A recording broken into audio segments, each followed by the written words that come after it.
Live right now. Okay. Hello, everybody, and welcome to Ladies of the PGS. I am and of course, we have with us tonight Lorena Creole. Lorena, how are you tonight? I am doing great. I'm doing wonderful and so glad to be here as always. Well, Lorena, it is such a pleasure to have you here. And of course, you and I have been talking about Star Trek. I don't know, maybe since you and I first started talking, I don't know, a few years ago, 3 or 4 years ago, Hmm. about entertainment. And of course, one of the first times I ever saw you stream was with Robert on your channel. You were reviewing Deep Space Nine with Robert. And and I thought to myself, is Deep Space Nine her favorite series? I wondered because Deep Space Nine is my favorite series, will always will be. Do you have a favorite Star Trek series? It would have, let's put it this way.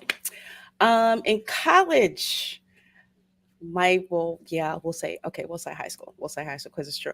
High school, next gen, watching that on the reruns. Next gen Trek was like my Trek. Literally, I used Jean-Luc Picard's soliloquy, I think from the Drumhead, used that in an English class and got like astounding like grades from that. So that was my favorite.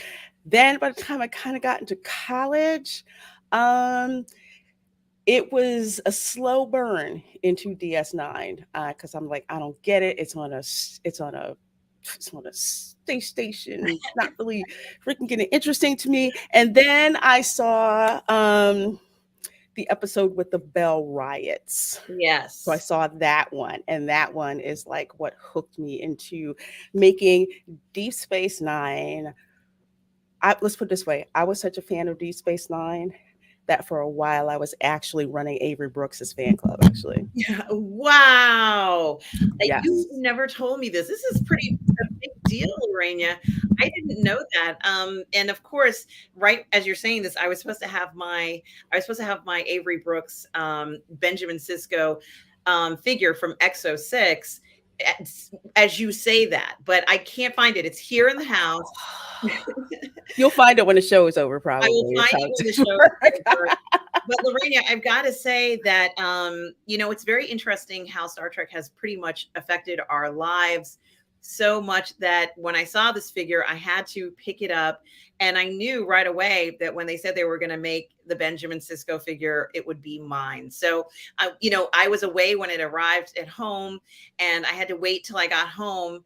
And I'm like, it's there, but I wish I were with that figure. It came out great. One of these days, I am going to show you the Benjamin Sisko figure. I promise, Lorena. But you yourself have a lot of memorabilia from your Star Trek. Let's say your collection, Lorena. Yes, the collection that I could take with me because I had to move really fast from PA to Florida. So I would say a lot of my top tier brag stuff is there. But I'll show you a couple things. Mhm. One, this is, and I'm so sorry, there's like glare on it, like Oh, it's okay. try to say. This is the press kit for season 4 for Deep Space Nine. As a fan club president, I would get a press kit from Paramount that laid out what was going on for the upcoming season. This is like printed. Deep Space Nine is embossed in gold on it.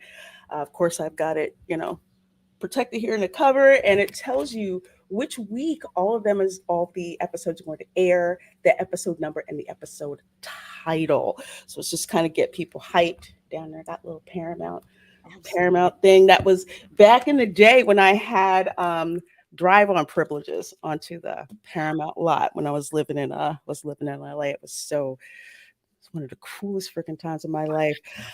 Let's see what else I got here. I got this sign from Carl Meany. Nice. As Very, very nice. as you all know, he was on Next Gen Hmm. and he was And on deep space. Deep Space Nine. Yeah, he Mhm. was cool. I got to get like coffee with him on a DS9 set. He's hilarious. I just love hearing his accent. And let's see, this is from an episode called Children of Time. And I actually got this as part of a press kit. So you have Oh, Renee wow. Bergeois, rest in peace. Mhm. Renee Bergeois, have him signed right there. And I have Oh, the my non visitor and Avery God. Brooks. Oh, look at her with the baby. Aw. I love it, Lorena. Those are such great shots that they gave you. It's so much fun to see. It's God, oh man, I love it. I love it. I love it. And the piece de resistance that I have to show you. I feel like I should have it like in a locked case. Oh, it's the entire cast signing it. Oh my gosh, Lorena. This is the Oh, series finale oh my of Star Trek gosh. Deep Space Nine. It Oh, has like final draft. It's got like, the air date and everything on it. The script is somewhere packed up, but I had the cover separate. So, needless to say, your girl has been watching Star Trek a long time. Star Trek has been very fundamental in my life, especially connecting with other people, especially if you were in engineering. Okay. yes. That was definitely you had to know your trivia like that. So yeah, really is. I'm kind of glad to be talking Star Trek again. Oh my God, I love this. Well, you know something, we are going to be talking Star Trek, Lorena, mainly because, well, to be honest with you, the season 3 of Picard has had a lot of attention in regards to expectations. And, as I was telling other people who have seen Picard season 3, episode 1, I've Mhm. never seen such great expectations for a show. This might be the one that in my mind in the nerd geekdom has had so much expectation on it that it's actually even before it came out, it kind of caused a bit of a pandemonium in the sense of Mhm. some people saying it's, let's say, I think it's going to be great, other people say I think it's going to be terrible, and other people saying, well, I've seen it and I know it's great, and other people saying, well, even though you saw it and you said it's great, I still think it's going to be terrible. Like there was this very odd kind of Mhm. slip and slide reaction to something that normally under normal conditions, let's say under normal conditions, if everything was the way many of us wanted the Star Trek universe to be, like it was, let's say 10 years ago plus, we would have been excited about. And even if the episode was not a perfect episode or whatever, just be happy. You're always lucky to get another episode. Episodes are not guaranteed things by any means. You're always lucky to get that extra episode, to get that extra season. And so, the idea that we would even get a season like this with Terry Matalas, obviously hugely involved in this one, Mhm. and Robert being incredibly enthusiastic about it because he'd seen it, Yes. and everybody in the channel supporting him, saying that, and then however, we're open to criticisms and everything like that. So this is certainly not about whether anyone thinks it's good or not. What I think is very interesting is just the reaction to this final season and the reaction to this first episode. Lorena, there were things in there, as far as I'm concerned, that were put in there specifically for nerds. And I was just looking at an episode of, or it's actually probably still on, this episode that I'm talking about. I can't remember which Trek channel it is, where they only do Trek, or Mhm. I guess mainly Trek. I can't even say it fast enough, Lorraine, because I get so excited about this stuff. Where, let's say, it's mainly Trek, and it might be Inglorious Trek Yards or something like that. I can't remember who it was. These guys. Is something in the episode, and I don't know if you've seen the episode. I haven't even asked you yet, but there's something in the episode that I knew or felt like I got a really good feeling about this season.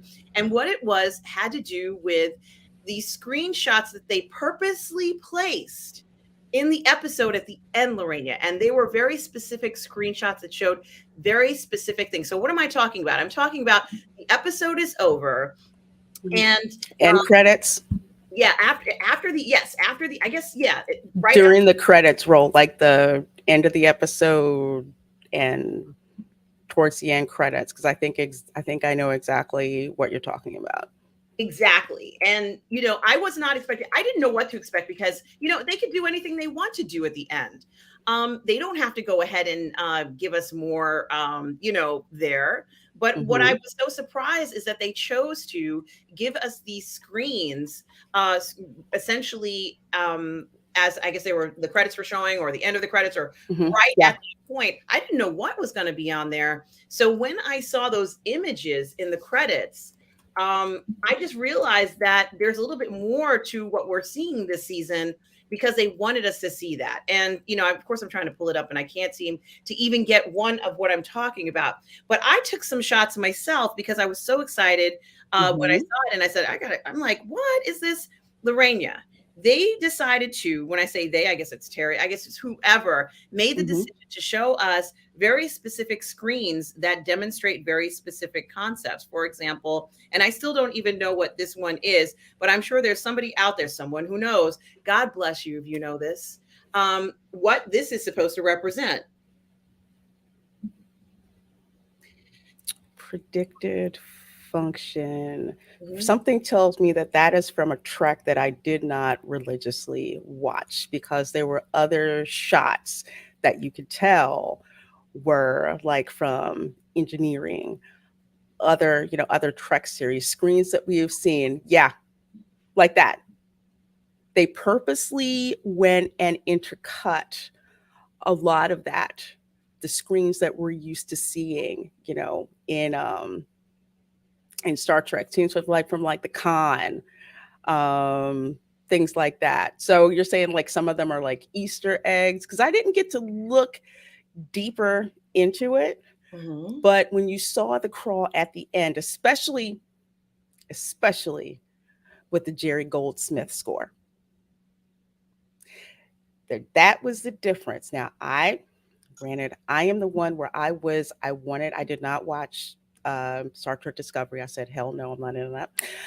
I wanted to watch Picard because I said, I love Jean-Luc Picard. He's second to Cisco, but dang it, he's cool. I like him. I said, he is probably the most interesting man in Starfleet. Can you imagine him showing up on ships and to functions and like, yeah, I've been there, I've done that. Let me tell you what I did. Just fascinating seeing him maybe see other cadets make the same mistakes that he did, and just finding out about his life. And season one, I felt like that was not the Picard that I knew. Picard would have been older, but he wouldn't have been, I would say, wouldn't have been treated as if he was less than. And that's kind of like what cut me as a fan, because even when Picard was advanced in age, he was still, really, really sharp. And I felt that was a disservice to the character. So I kind of disconnected. I will say, with the first episode of Picard, I was extremely pleasantly surprised because, to be honest, I went into this ready to hate it. Even though Robert said he liked it, I'm like, well, I don't know, but I will see for myself. And from the opening of the episode, um, I was hooked. I was hooked. It's not. Is it perfect? Absolutely not. Don't even. With what's going on with Kurtzman and everyone else, there's a lot of fan goodwill that has been basically pissed out of the window. Let's be honest. But I will say, on face value, I did not feel insulted as a Star Trek fan. If anything, I saw a lot of callbacks, especially to those episodes of TNG where the whole crew was just like, screw this, we're going to wing it. We don't care if we get in trouble with Starfleet. We don't care.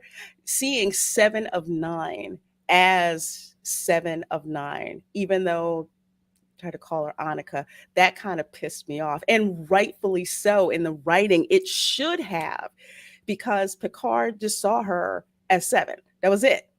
That was her. So to call her by something else, it's kind of like, what?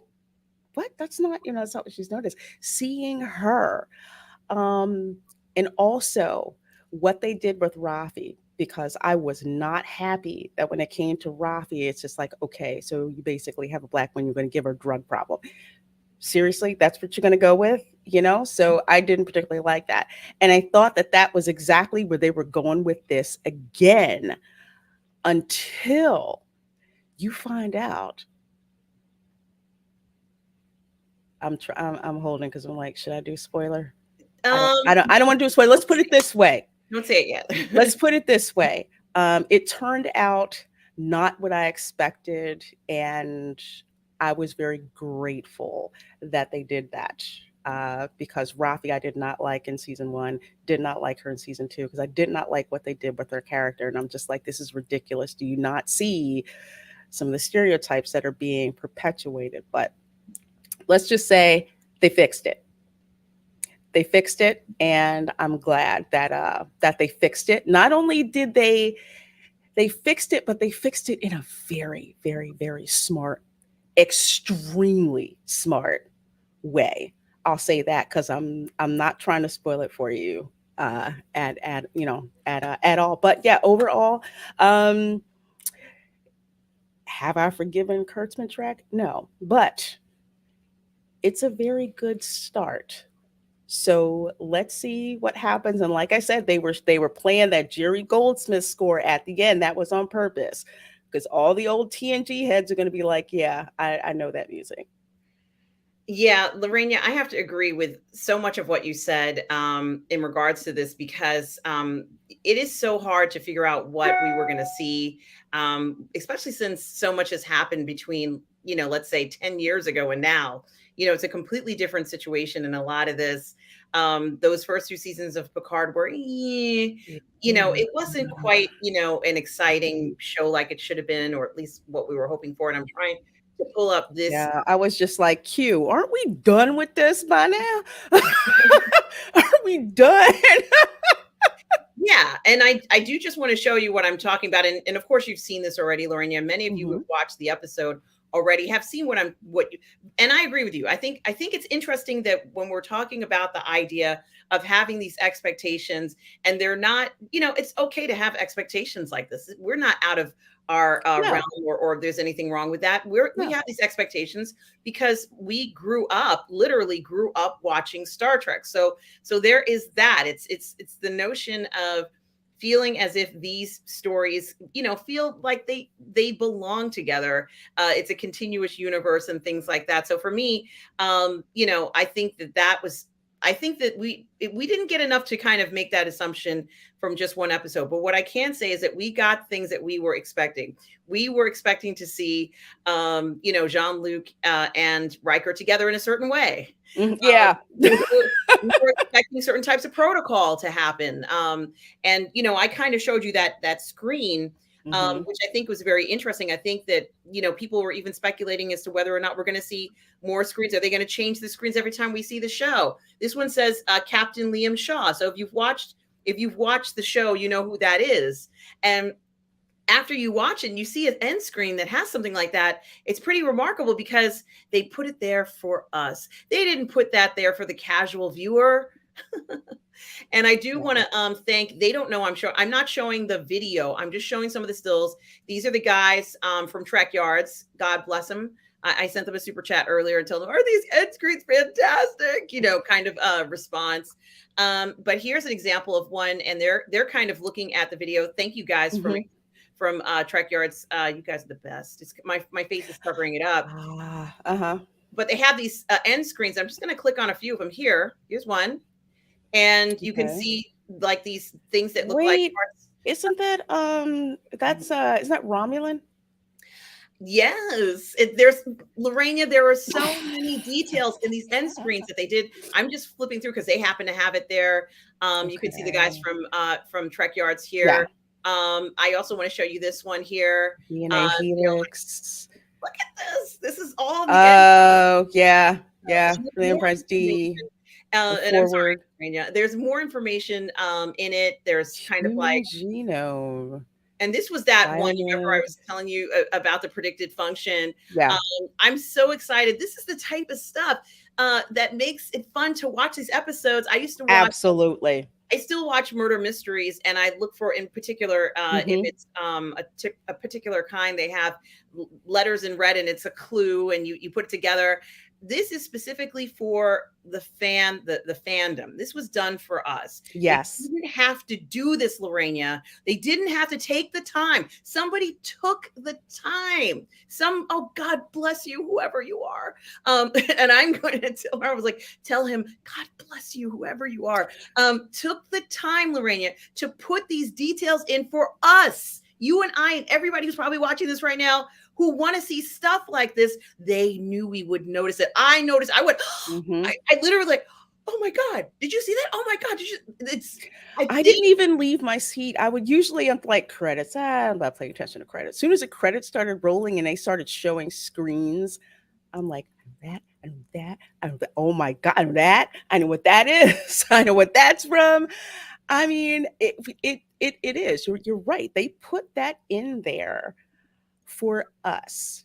And I almost want to say, in a way, it's a peace offering, because that's exactly what it is. Because for 2 seasons, they've pretty much been doing what they've wanted to do. And to put that in there with that level of detail and those Easter eggs in it, like, for example, the screen that you showed me, and I'm looking and it said bird of prey, and I'm looking, I'm like, that's Romulan language in there. So you kind of figure out what that is. Only Trek nerds like us are going to pick up details like that. So the fact that they would do that, I would say is a peace offering. I'm very glad that they did that. So I hope they keep up with that. I really do. Lorena, this is the fact that they chose to not only display the DNA in, sort of helical. They did a nice job with that. That's nice. They didn't have to do that. Right. But they're also showing us codons, GGC, TAG. These are codons. Nobody in their right mind, other than us, knows that these are codons. Nobody cares, except for the fandom, that they're showing codons for a reason. We saw a lot of clues about DNA genetics. I mean, this is the type of stuff that we would expect from it anyway. Here's the screen with where we can with the helix. Yeah. Yes. I mean, this was done with love. This was done for us.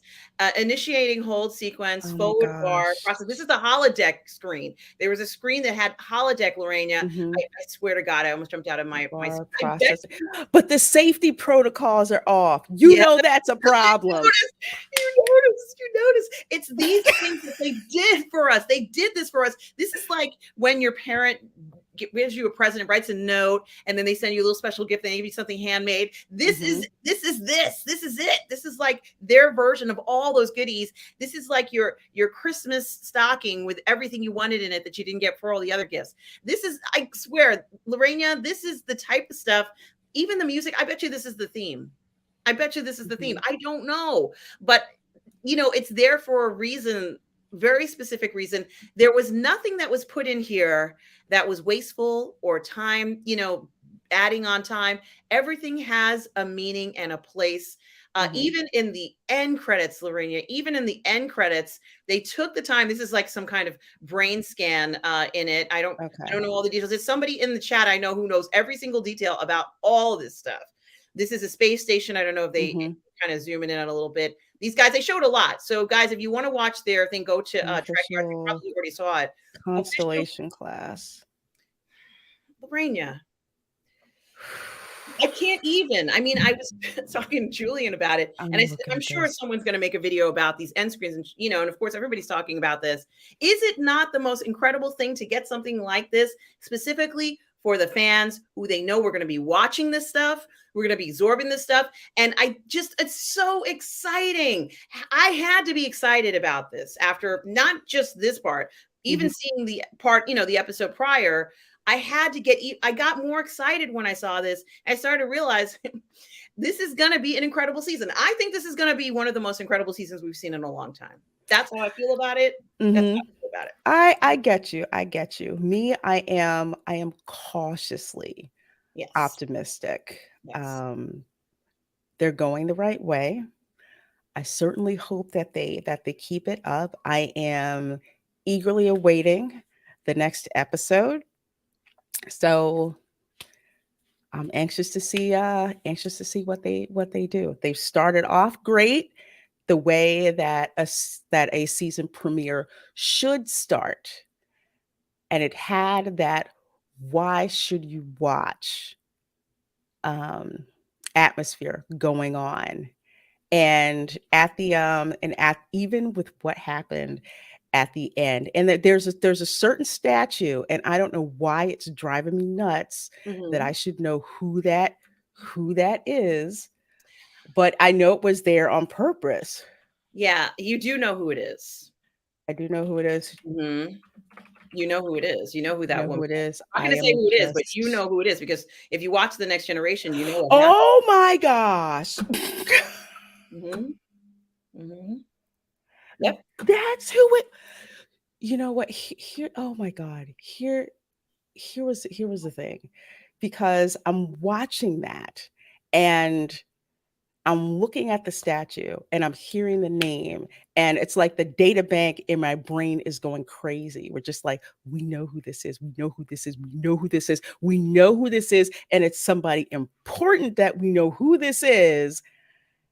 And it was driving me crazy. Mm-hmm. I'm like, I know that name. I know that name. I know that. It was driving me nuts because, first of all, I'm excited that they put her there.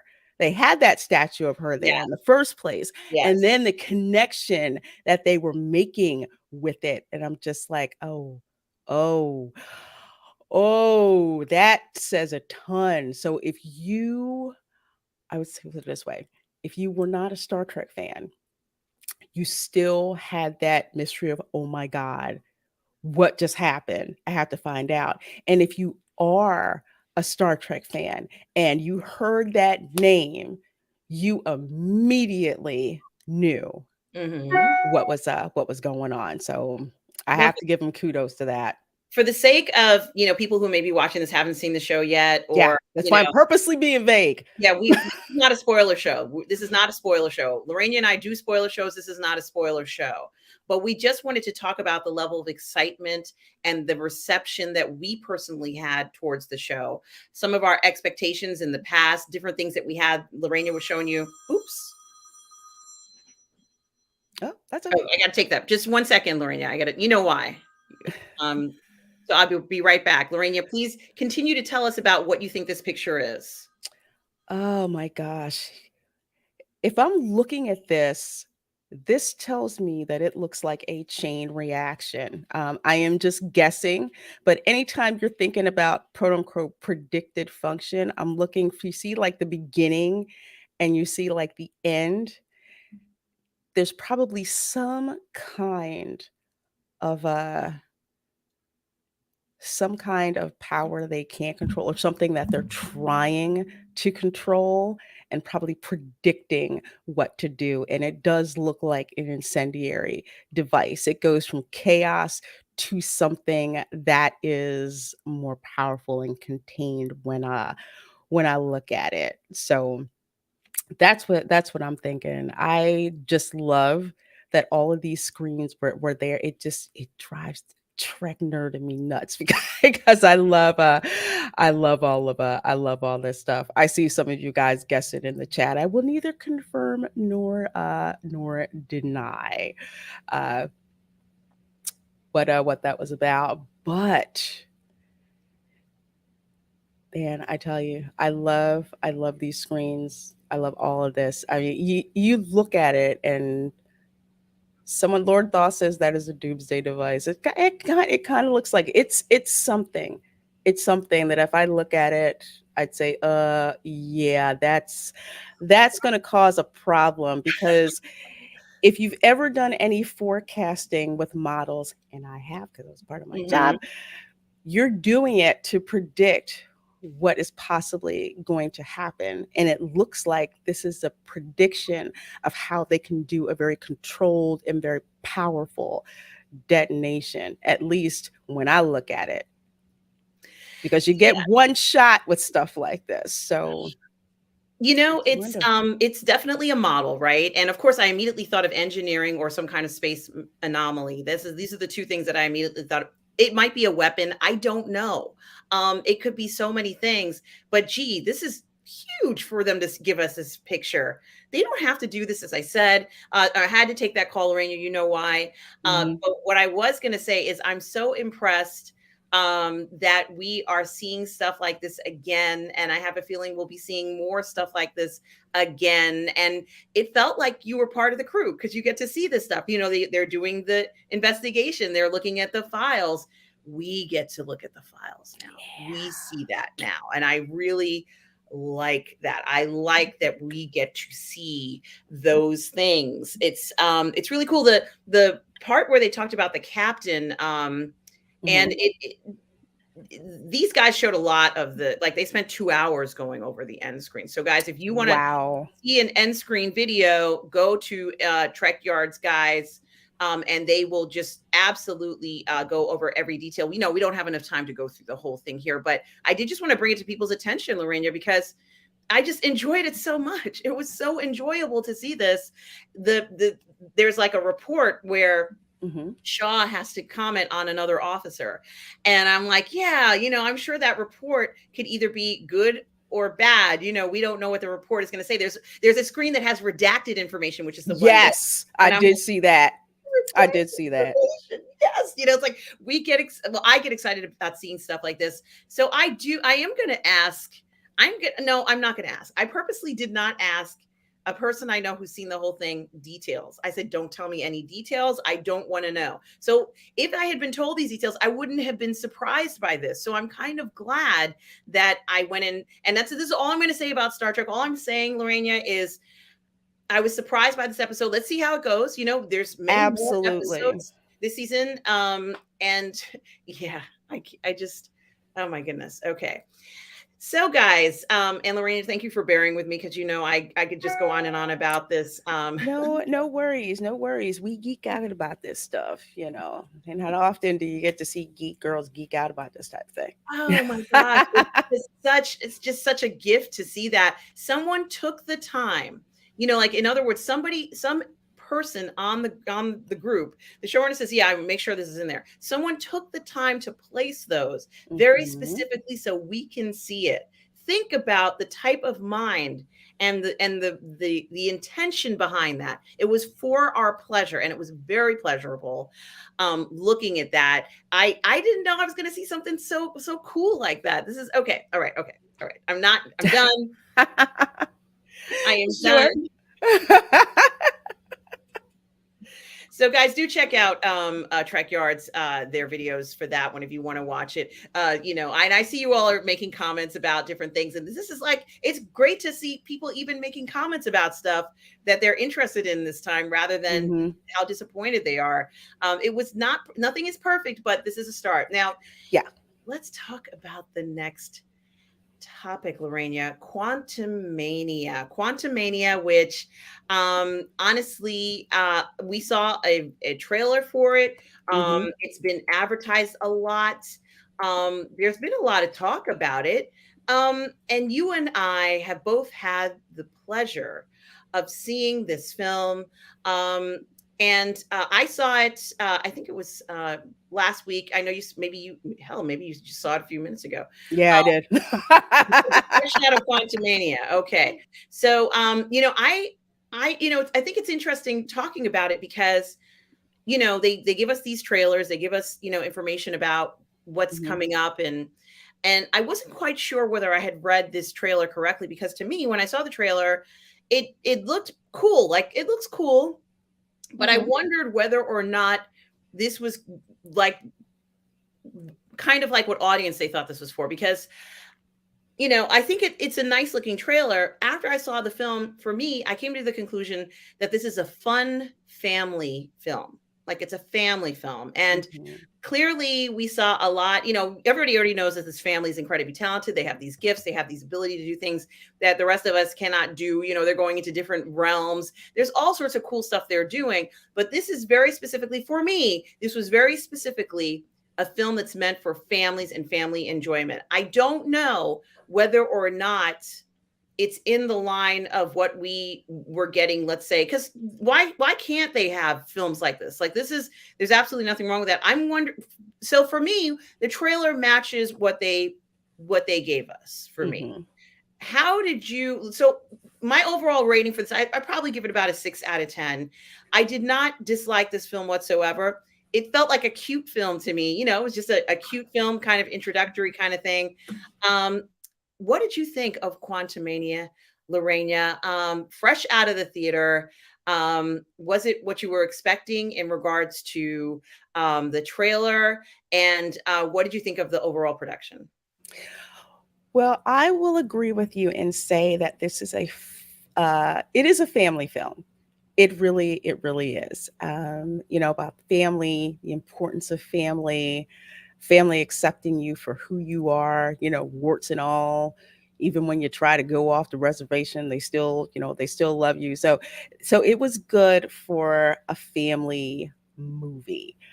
And family movie wise, I would give it a 6. As a Marvel slash MCU fan, I would give it a 4. I didn't. How would I put this? It was, it was okay. I will say Modoc looked a lot better in the movie than he did in the trailer, and the running gag with him was actually kind of funny, which actually kind of funny. But overall, I was aware of the passage of time, which is not good when you're in a film. Um, I thought I thought the film actually could have been shorter.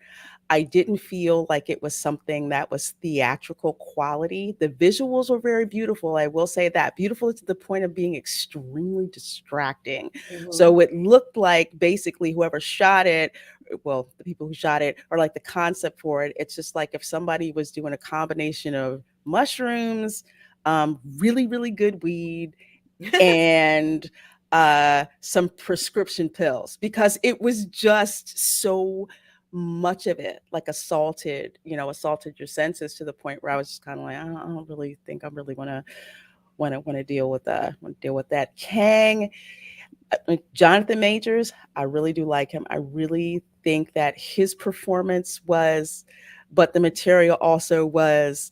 So in credits, that's all I'm going to say. But for a family film, it was fun. I was in a theater that had, some families in it, and they were enjoying it. There were very good messages. I think that the teenage girl's a little too sassy for her parents, but that's just me. There's no way I could say some stuff like that to my parents and live, but apparently this is a little different. But overall, you have a father who would do anything for his daughter, including find the strength to take on somebody like Kang. So I'm not going to ding it for that. If anything, and this is Lorena's recommendation. Um, if you need a family outing, this is something good to watch. If I wouldn't rush out and see it, honestly, I'd wait to see it on Disney Plus. I really do feel that this film was more suited to being on Disney Plus because the plot was so flimsy. Also, the simple fact of, if you did not watch Loki, which I did not, I dropped that after the first episode, that you have to basically watch that show to figure out who Kang is and why is he a threat. And that's one of the dings that I really do have against Marvel, because that was not the case back in the day when these films came out. So again, if I had to rate it for family friendliness, eh, I'd give it about a 5. As a Marvel head MCU, I would give it a 4. Yeah, It's it's still scads better than the Eternals. That's my barometer. it was better than Thor: Love and Thunder. Yes. I think that it's interesting because Paul Rudd, he's a 50-year-old hottie. He's looking good, and there's this scene where, this is not a spoiler. He's walking down the street, he's just kind of happy-go-lucky guy, and I think that kind of set the tone of how they wanted the film to be. It Mhm. reminded me of almost a Free Guy. I don't know. I hope I'm saying the right film. the kind of happy-go-luckiness of it, and Mhm. the family coming together and dealing with these problems, Yeah. which some of it was fun to watch. I did like the final boss fight, so to speak, Yeah. with those creatures. I'm not going to say what they are because I don't like to do that on here. As I said, this isn't spoiler, but I love those things. And I was like, oh, it's so cool. So, but I could see a lot of kids going, wow, like kind of looking at that. And Exactly. it felt very sci-fi. That felt very sci-fi. Like, it's like they have evolved for thousands of years. And like, wow, like that was pretty cool. It was fun to Mhm. see these fun things happen. It was a fun film. And, I think it was as advertised, Lorena. I thought maybe there might have been more to the story with Kang in the movie. But they gave us what they gave us, and maybe we'll get Mhm. more about him later on. Majors did look very good in the film. Rudd looked very good in the film. Everybody looks good. I felt that the outfit they gave Evangeline Lilly didn't quite fit her right in some. I Okay, didn't I not didn't just like that. okay. I didn't really like her haircut. Mine are knits, but I didn't really like that. One thing I will say that I didn't like that kind of rubbed me a little bit the wrong way. It seems like you had Michelle Pfeiffer mostly saving Hank Pym's ass, and it's just like I would have liked to have seen a little bit more of a balance with that. Again, minor nit that it just didn't really sit that well Yeah, with me. she was what I'd say 25% of the film. Yes, For yes, me, and mind you, I love Michelle Pfeiffer. I love that woman. I Uh, do too, but it's just like you're not Hank Pym, and that's who I want to know about. mhm. That's who I want to hear about. I loved when Michael Douglas was on screen. I absolutely loved seeing him. And he But looks like his father in this film. yes, Oh, yes, God, he it was does. good to see him that way. He came across, very much so being. I kept having to do double take because I'm like, is that Kirk Douglas? Is that Kirk Douglas? Um, but Hmm. it was very funny to kind of see that the double take of that, and so he looked pretty good. And I guess it's because he's a brunette and his father was a blonde, and so since his hair is lighter, you're going to kind of really see that he does act. Of course, he Hmm. looks like his father. It's his dad, Hmm.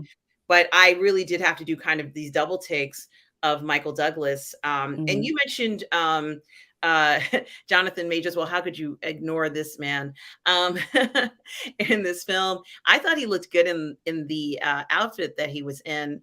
I thought it complimented him. He has an incredible physique. I don't know whether we're going to see that. I don't know whether Kang is that kind of a character. Uh, no, I mean it's not really physique showing, so to speak. It's not like the old school, hey, the costumes fits everything and you see all the packs of on the abs. With this one I got more of like I want to say why do I want to say this? More like Ming the Merciless with how he's dressed usually in the comics. And of course in Flash Gordon, robes, covered up. When he goes ham, of course, his face changes color, lasers out of his hands and everything. He is imposing. I will say that unlike with Wakanda Forever, and yes, I like this movie over Wakanda Forever, you believe that Kang is a very he's not a simple villain.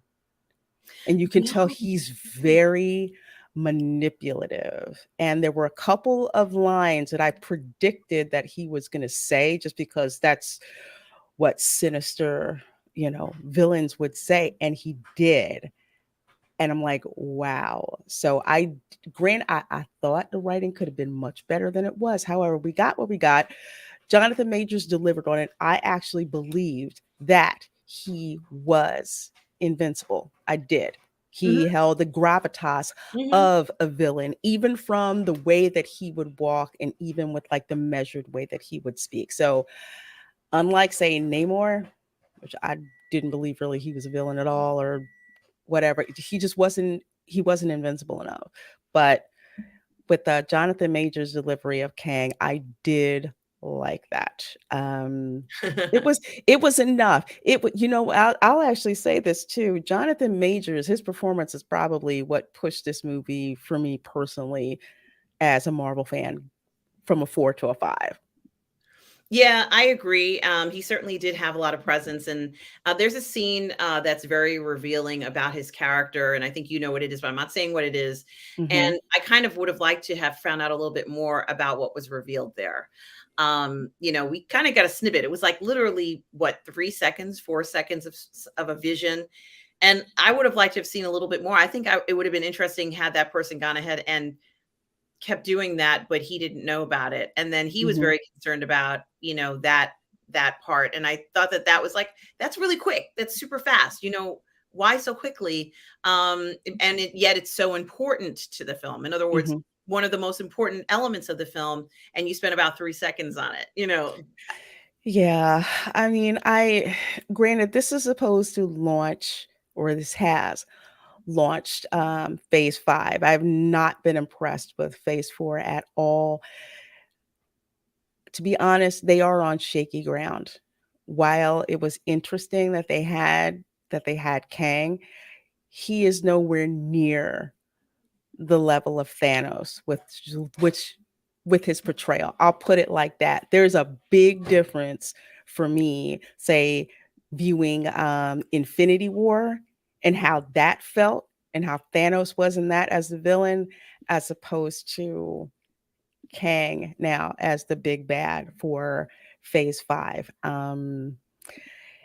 It's very shaky. I will tell you that. Very shaky, especially coming off of phase 4. So things could change, but going on this first one right now, I'm not real confident about phase 5. At least there seems to be an actual freaking villain, because in phase 4 they couldn't figure out what it really was, except for grief. I'm like, that's not a villain. Come on, it's not. No. No. We need a Voldemort. We need a Voldemort. That's what we need. So we've kind of got, I'll say, Voldemort light right now in Kang. I did not read the comics with Kang at all. I did not. However, with the limited comic knowledge that I have of that character, and with watching the MCU movies, something seems a little off to me. Yeah, it is something to think about, and it's a shame that that was the case. I'm only bringing this picture up, and I know that you saw this woman gee, this woman looked incredible in the film. And yeah, Mhm. this one is for who said this for Lord Toth. No, it's not Lord Toth. It was someone talked about this actress, and Lorraine, I'm Mhm. just Bill Barkley. Hi, Bill Barkley. I'm bringing this up only because I have to. Even I noticed this woman's physique in the film. Um, she was, Oh, yeah, she was nuts. yeah, Yeah, I'll admit I did like her. I yes, she really was did like her. She was yeah, she was buff. I don't know if she was a former bodybuilder or what, yeah. but I liked her. She fits right in to this genre. I feel. I think that she has a certain presence. First of all, she's beautiful, which is something else, and she's athletic. Yes. So she looked like a warrior, and a kind of like Xena style warrior in this. Mhm. She had cool makeup on. She has some kind of like makeup around her eyes, and cool outfit. And she looked like she knew what she was doing. And I just really liked that interaction between her and the daughter, where there was a lot of explaining that the family had to do to people in the quantum realm. There was a whole lot of explaining, because so much was going on in this realm. But this woman, she just took it by storm. She might, I don't know, she's the breakout character in the movie for me, because Jonathan Majors was already fantastic, so he didn't need this film. Mhm. Jonathan Majors does not need this role, in my opinion. I think he's already I established agree. himself in a lot of things.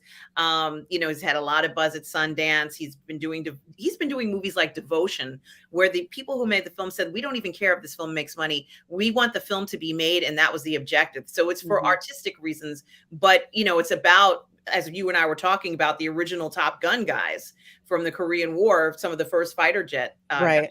out there, So it's very interesting that he played that role, but she just shined in this. I mean, I was like, who's this woman? So you were not alone, Bill Barkley. I think that she is spectacular. She's a star. She looks She great on camera. really is. I loved her. Yes. And so she's not watching, but we love you, Katie. That was one of the nice things to see her on the screen Hmm. in the movie because she really did play the role so well. Another thing that I wanted to mention is, and I forgot to mention this, and I don't even know if I still have the article up. But there was kind of like speculation that there might be more than Picard season 3. So I don't know. Hmm. And I do have, I guess we could ask somebody we know who might know, I but thought I heard it was the last one.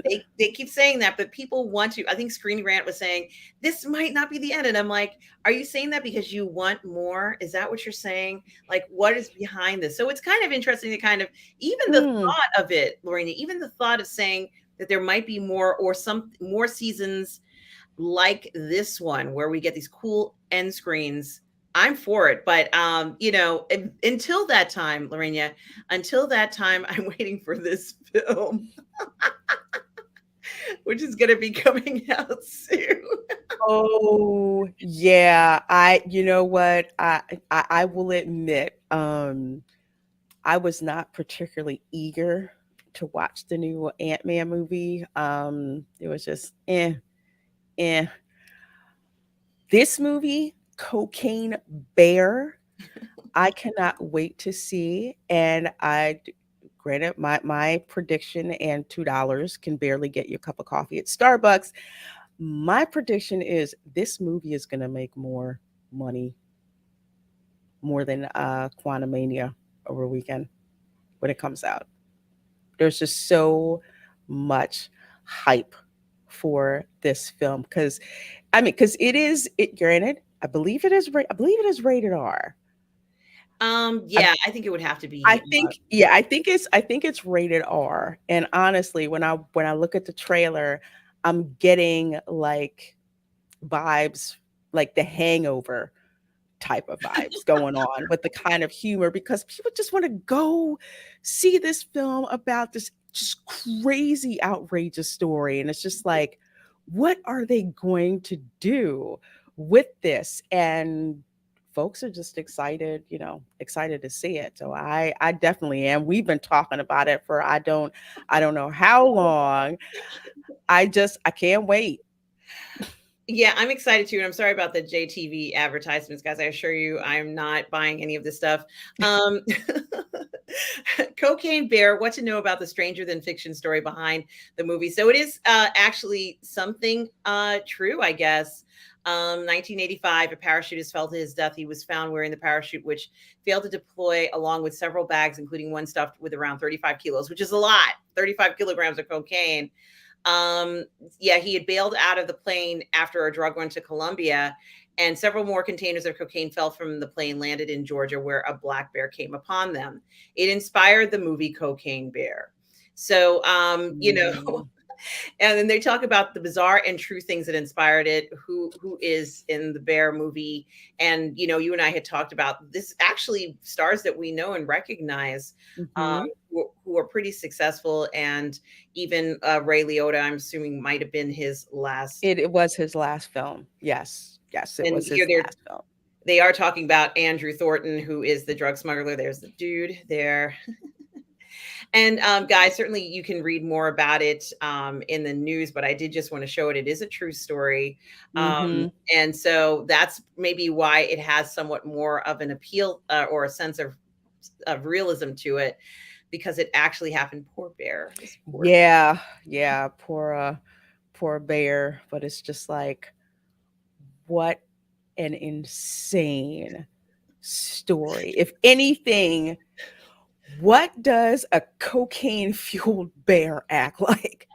That is at the crux of this. And it's like a traffic accident. You should keep going, but you have to slow down and look. Well, something, I think that you absolutely have to look and just see this poor bear reaction, his normal reaction to things. He's completely oblivious to what's going on around him. Poor thing, this poor guy. Oh, But we will be waiting, popcorn at the ready, drinks at the side, or whatever we have, mhm. whatever treats, candies, to watch this movie. And this kind of does feel it's got a certain appeal to it that feels, I can't even describe it. It feels like an 80s film to me for some odd reason, that those kind of feel good films. I know this is not necessarily a feel good topic, but it feels like it might be something that would be made in the 80s. I don't know how you feel about it. There's something about it that feels like it would have been pushed through then. Oh yeah, because you're talking cocaine. Cocaine is synonymous with the 80s. Mhm. I mean, that's just, Stephen King wrote Maximum Overdrive while he was high on cocaine. That is like a well-known story. It's such a 80s thing. You're probably going to see people rolling up $20 bills and cutting cocaine with doing it old school with rolling up 20s, and Oh you yeah, know you're or a probably key going or to, something. yeah, or something like that. But yeah, it's like coke in the 80s are just synonymous with each other. So it's And uh yeah, so Lorraine, when you and I see this, I know it's going to be an enjoyable film. I'm not even worried about the acting ability or anything like that. It's just no. going to be so much pleasure watching this a poor bear go through this. And this is the last. I did find it, guys. I don't know what I did with it. I might have. Uh, it's from Game Rant, and they talk about stop those adverts. Stop. Okay. Um, it might not be its last. Lorena. So we shall see here. Um, Yeah, I mean, if it is, it is. But honestly, I would like to see how this season wraps up. There could be another season, just not immediately.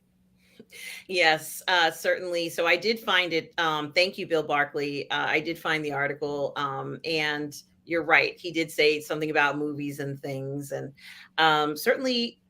That's the type of talk you want to hear, Hmm. especially when something is good, or let's say the quality that we saw.